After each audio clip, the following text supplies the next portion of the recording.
साल 2025 की सबसे बड़ी तस्वीर कैमरे में कैद हो गई है। दो बेइंतहा प्यार करने वाले कितने दूर रह सकते हैं, कभी न कभी उनका सबर टूटता है और फिर नज़ारा कुछ ऐसा होता है। शाहिद कपूर और करीना कपूर ने स्टेज पर खड़े होकर एक दूसरे से बात न करने और नज़रें ना मिलाने की बहुत कोशिश की। दोनों एक दूसरे से ऐसी नज़रें चुरा रहे थे कि एक बार अगर नज़रें मिल जाएंगी तो सब कुछ पुरानी ख्वाब याद आ जाएंगे। धड़कते दिल को संभालने की जितनी कोशिश शाहिद कपूर ने की, उससे ज्यादा कोशिश करीना कपूर ने की। और फिर जब सब्र का बांध टूटा तो दोनों ऐसे मिले कि सारे गिले शिकवे पल में भुला दिए। करीना कपूर और शाहिद कपूर ने फिर ये नहीं देखा कि वो स्टेज पर खड़े हैं, सैकड़ों कैमरे उन्हें कैद कर रहे हैं, वो बस आपस में खो गए। दरअसल एफआई अवार्ड की महफिल राजस्थान में सज चुकी है। स्टार्स जयपुर की धरती पर पहुंच गए हैं। अवार्ड शुरू होने के पहले स्टार की एक प्रेस कॉन्फ्रेंस रखी गई और इस दौरान शाहिद कपूर और करीना कपूर दूसरे स्टार्स के साथ स्टेज पर पहुंच गए। पहले तो दोनों ने एक दूसरे से खूब दूरी बनाई रखी। करीना ने सबको हाय बोला सिवाय शाहिद कपूर के,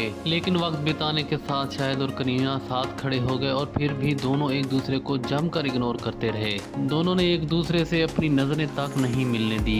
करीना इधर उधर बात करती रही, लेकिन उन्होंने बिल्कुल नजदीक खड़े शाहिद की तरफ देखा तक नहीं। और फिर अचानक दोनों ने एक दूसरे से बात करना शुरू कर दिया। बात करते करते दोनों इतना खो गए कि ये भी भूल गए कि दोनों स्टेज पर खड़े हुए हैं। करीना के एक्सप्रेशन से समझा जा सकता है कि वो शाहिद से बात करके कितना खुश हुई हैं। शाहिद की स्माइल देखिए, कोई भी उनके चेहरे की हाव भाव देखकर बता देगा कि करीना से बोलकर उनका दिल कितना जोरों से धड़क रहा है। स्टेज से जाते हुए करीना और शाहिद इतना करीब आ गया कि शाहिद उनकी केयर तक करने लगे। दोनों ने इस तरह से एक दूसरे को हग किया कि देखकर लोगों को अपनी आंखों पर यकीन नहीं हुआ। कुछ दिन पहले ही दादा साहब फाल्के अवार्ड के दौरान करीना सबके सामने शाहिद को इग्नोर करके चली गई थी, लेकिन यहाँ दोनों ने अपने दिल की सुनी और फिर यहाँ सब कुछ हो गया। करीना और शाहिद एक दौर में बेस्ट कपल कहलाए जाते थे। 2004 में फिल्म फैजा के सेट पर दोनों ने एक दूसरे को डेट करना शुरू कर दिया था। 2007 तक दोनों साथ रहे और फिर जब भी मिट की शूटिंग के दौरान अलग हो गए। दोनों का ब्रेकअप ऐसा हुआ कि फिर कभी दोनों ने एक दूसरे के साथ बात नहीं की।